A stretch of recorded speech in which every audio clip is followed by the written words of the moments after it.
Evcol. Saying Nothing by Helen Elliott. Here he comes, his key in the door. Opens it, wipes his feet on the doormat, twice each foot, closes the door. Then, briefcase down, Mac off, shake Mac out, hang it up and... Ooh. Hello, dear, I'm home. As if I hadn't heard the door. Then in he comes. Hello, love. And kisses the top of my head as he passes me on the way to pick up the remote control from its place on top of the television. I have no idea why he insists we keep it up there. It's hardly remote. And switches on the set before sinking into his chair with a noisy exhalation of self-satisfaction. Oh, right. Let's see what's been happening in the world today then, eh? He says, with an air of enforced cheerfulness. Then, 30 seconds later, and it is always 30 seconds, no more, no less, and I can be certain about this because I've timed him more than once, he glances up and he says, Put the kettle on, love, I'm spitting feathers here. Which is my cue to go into the kitchen and make a pot of tea, while he passes comment on the news. I'm not required to respond much beyond the occasional, "Oh, really?" or, "Well, I'm not surprised." I've come to realise I'm not being asked to give my opinion. I always endeavour to come in cheerful, no matter what kind of day it's been work-wise. I feel I need to leave that outside the door. She doesn't want to hear about my problems, so I come in and give her a little kiss. Nothing extravagant, just a little peck on the top of her head as I'm passing. She is always sitting waiting for me. Everything dusted and polished and hoovered and all tidied away before I come home. So I put the news on and she goes into the kitchen and puts the kettle on and starts to get on with things out there. And I'll say to her, "What about all this business in the Middle East then?" And she'll say, "Oh yes, I know." Or I'll say, "Oh, I see the council tax is going up again." And she'll say, "Well, I'm not surprised." I don't think she has too many strong opinions regarding politics. And then she'll say, "Well, I suppose I better do something about getting tea started." I am so bored of cooking. Night after night, the same tired old meals. I just want to shout at him, "What's wrong with bloody garlic?" I'm sick of cooking mince and potatoes and pork chop and peas and a roast on Sundays. Just once, I'd like the opportunity to do something interesting with a courgette. I followed a recipe for lasagna once, from one of those cookery programs on daytime television. Thought I would surprise him by having everything ready for him when he came home. No occasion or anything, just a surprise. It was all laid out on the table, nice green salad on the side. Well, he made a bit of an effort with it, but I could see his heart wasn't in it. So, I'm sticking to the old standards now. She's none too adventurous, my girl. Likes to know where she is, likes her routines, I think. Does a good dinner. Oh, makes nice gravy, I'll say that. We sit down to a good dinner. Nice bit of pork, I'll say to her. And she'll pat her hair, and without looking up, she'll say, "Oh, it's nothing special." But she's a good cook. I wish she'd try something a bit different, though. Something with a bit of garlic in it, maybe. She had a go at a lasagna a while ago, and it wasn't half bad. Trouble was, I'd had a heavy lunch at work, and it was sitting badly with me, so I couldn't really do it justice.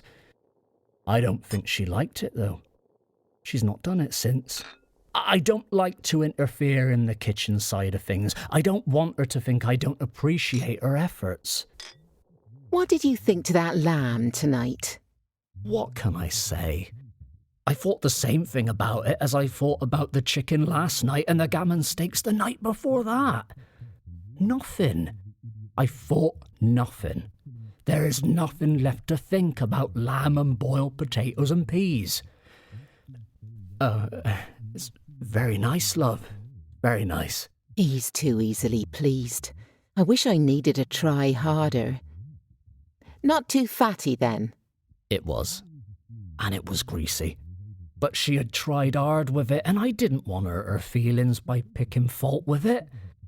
Oh, no, not at all. Would he even notice? He just sits there and eats until it's gone. I could serve him up an old slipper covered in gravy and he'd still sit there, dutifully wading through it, and when I asked him, "How was that?" he'd say, Very nice, love, very nice. "I don't want very nice love. I want no love. It was bloody awful. I can't eat it and I'm taking you out to dinner instead. I want moonlight and roses and romance. I want to be the centre of his world. I want the promise of what might be.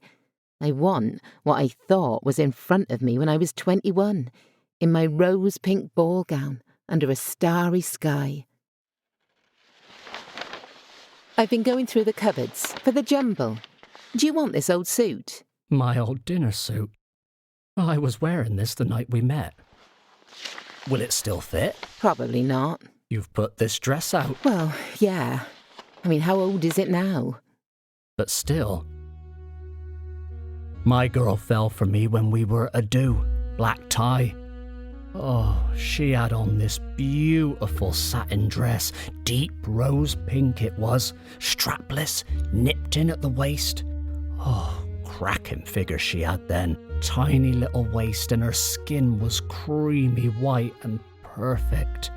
Round her neck, her slender, graceful neck, she wore a diamante choker, and her hair, beautiful honey blonde, swept up and off her face with just these tiny little curls caressing her cheek. She looked like a film star. She said to me, "You look like James Bond. You should be drinking a martini." shaken, no longer stirred. Do you remember our honeymoon? Sitting on the pier in the rain, eating chips and watching the world go by. Making up stories about the people, who they were, who they were meeting. I met someone. He was kind and charming, and we talked and laughed together. And he listened. And when he touched my hand, everything around me stopped. My whole life fell away and left me with him. In that 1 second, something ran through my veins and set me alive with burning white-hot sparks from the tips of my toes to the roots of my hair. He pulled me to him, and the scent of him filled my head. He was broad and strong, and he kissed my face, his cheek brushed rough against mine, and he buried his face in my hair as he held me and told me words I didn't know I wanted to hear until he spoke them. I wanted his mouth on mine, hot and soft and hard. I wanted his hands on my body. I wanted to rip his clothes off in a wild frenzy of naked, tangled limbs. Hot salt sweat damp on our skin, that hot, pulsing ball of energy pent up inside me, pushing me on. The longing and the wanting. Oh, I wanted him. I wanted to fuck him, there and then. He was almost a stranger, but he touched me, and I wanted to tell him. The words were in my head, swelling up inside me, tumbling furiously, knocking the breath out of my body, ready to burst out of my mouth and change everything forever. In that one moment, I breathed him in and let him go. We released each other from that embrace till just our fingertips were touching. Then, nothing. But I can live forever in that moment. I wonder if we were anyone's story.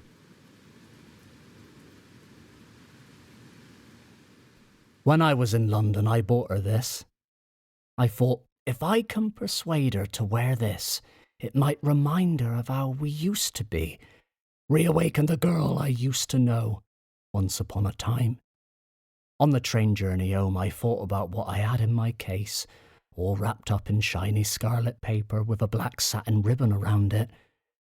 I thought about handing her the present and watching her face as slowly She pulled the ribbon loose, letting it sliver through her fingers as it fell away from the smooth scarlet paper. I thought about her hands peeling back a corner of that stiff paper, running her finger down the seam to loosen it and reveal what I had in there for her. I could see her face looking up at me in the warm amber glow of the bedroom lamp and saying, "What the bloody hell have you bought me this for?" I used to dream of being a film star, singing and dancing across that huge cinema screen, with a man on my arm who would dance me off my feet in his evening suit, his hair slicked back, and there we were, not a care in the world. I fell for him at a dance. He looked so smart and confident in his dinner suit, all the girls were looking at him. But he chose me. He walked right up and said, "Would you like to dance?" And he held out his hand to me, and I took it, and he led me to the dance floor.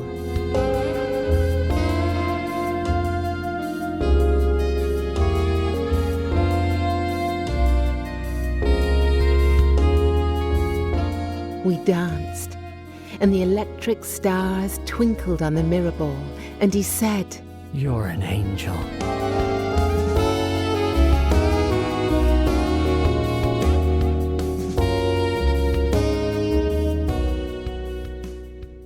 While I was away on my course, assertiveness training it was, I was in the bar with some of the lads, talking to them, listening to them talk. They were all a lot younger than me, but they were telling tales of what they got up to in the hotels on these courses. Some of them had had young women up to their rooms and such like. Apparently, there are women in these hotel bars who come in just for that. Well, it's not something I'd do, or even think about doing, under normal circumstances. But I don't think she's ever really taken to that side of things.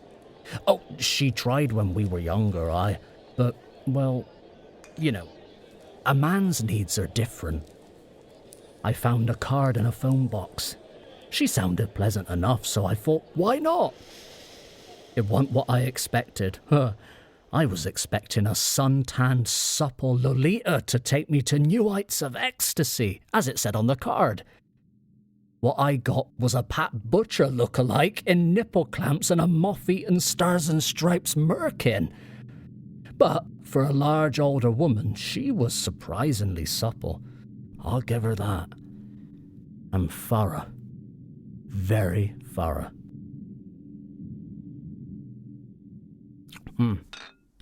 Are you done with this plate? Oh, yes, very nice, love. I'll clear up then. I like a clean house. I like to clean.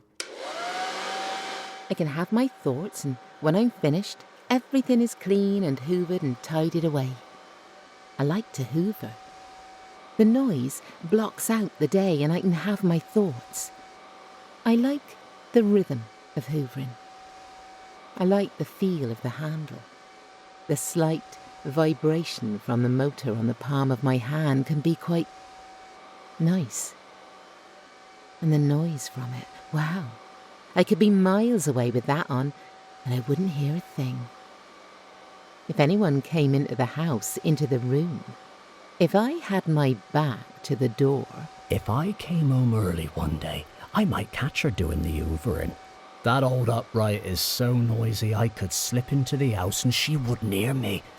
I could walk into the room if her back was to the door. He could slip into this room, and I wouldn't know, until I felt his hand sliding round my waist, until I felt his breath on my neck, his body behind me pressing against mine. I want you. He'd whisper in my ear, his hands running over my body, inside my blouse, and he starts to pull up my skirt and runs his fingers up the inside of my thigh until he discovers I'm wearing stockings. She wouldn't know I was there until I put my arms around her. I'd slide my hand into her blouse and feel the warm skin, hear that little gasp as she catches her breath, and I know that she wants me as much as I want her. He undoes my skirt, and it falls to the ground, And he pulls open the buttons on my blouse. I'd run my fingertips up the inside of her thigh to the top of her stocking, to that soft overspill of flesh, kneading it with my fingers. Oh, making her groan. Oh, I love the feel of that flesh, just there. Oh, I want to sink my teeth into it. But instead, I undo her skirt and let it fall to the ground before I tear her blouse off. And he takes me take her from behind with a powerful animal lust that shakes the walls of the house and has us both weak at the knees, gasping for breath as we reach the final, exhilarating climax. The sound is torn from our throats. Yes, yes, yes. I am not a leader. I'm not a visionary. I'm a plodder. No bright spark. Huh. That's what they think. But in here, in my head, it's a different story.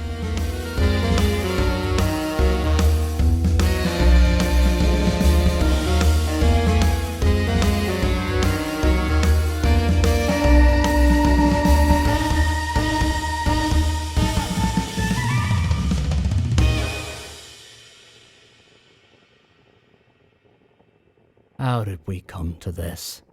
Where did it all go? The love. Why do I need to spend my Sunday afternoons sitting in a dirty potting shed at the bottom of the garden, unching over old copies of Playboy and reading James Bond novels I bought in a job lot from a car boot sale? Can't we talk to each other? What can I say that will make it better? Are there words? The light has gone out of those beautiful eyes. My suit no longer fits. We don't dance anymore. I used to dream of being a film star, singing and dancing across a huge cinema screen with a man on my arm under a velvet star-scattered sky. But the stars were never real, electric lights twinkling on a mirror ball, and my dress is old and faded. The things I have done and the thoughts I have had about her are not the thoughts I should be having about my wife. Going into those shops and buying those things, going to that tart. The things I think about doing with her, doing to her. What has happened to me? Where has my life gone? He is a good husband. He is. He has always looked after me, protected me, in his own way. But he's not exciting, not impulsive. She's a good wife. Keeps this place beautiful. It's like a little palace. Everything gleaming, clean, neat and tidy. Everything put away in its place. Nothing is out of place. But I am bored by him, by his predictability, by his habits, by the rituals we observe, the stories we tell and the things we say, well-worn familiar phrases, repeated like the chorus of a song we've forgotten how to sing. Oh, but this obsessive tidiness. It's hard to live with it every day. I have this overwhelming urge sometimes to rampage through the house, moving things, dropping clothes on the floor, knocking things over, leaving the toilet seat up. I listen to the slurping noise he makes, sucking in air as he drinks his tea. I watch the back of his head bent over as he slurps the soup from the spoon. Oh. Can't beat a drop of oxtail. Mopping up with a bit of white sliced. I watch her as she stands at the kitchen sink washing up. It's a closely observed ritual, the order in which she does things. It never changes. Cutlery, crockery, pans, change of water to do the glassware, rinsing and stacking, whisking up the suds with that little brush thing, her hands encased in baggy pink rubber gloves. Oh, I dunno, she'll say. It's never ending. Her bottom wobbles when she has to scrub hard. As I stand behind him, bent over the kitchen table, slurping and mopping and chanting the old refrain. Can't beat a drop of oxtail. I feel my fingers tightening their grip on the handle. Oh, that's lovely. Of my heavy, black, cast iron frying pan. I feel the weight of it. It takes both hands to swing it back. I am staring at the back of his head. His neck flushed deep pink above the starched, grubby white edge of his collar. I watch her washing and rinsing the last pieces of glassware. Her hair never moves these days, glued in place with lacquer. I am staring at each pore and hair and pimple on the back of his neck. I move closer to her. My feet don't make a sound on the floor. My heart is pounding so hard I'm sure he can hear it. The butterflies in my stomach swoop down to my groin, and my palms ache with the anticipation of grasping her neck. Her slender, graceful neck with one hand and with the other, pushing her head into the washing up bowl. Oh, all that dry, brittle, lacquered hair under my hands, softening in the water as her arms flail about, knocking the carefully washed and stacked pots and pans and glasses onto the floor, making a glorious, noisy, crashing crescendo, a mess. And it only takes a second for the frying pan to come down on the back of his head. And he stops. The sucking and the slurping of food stops. Everything stops.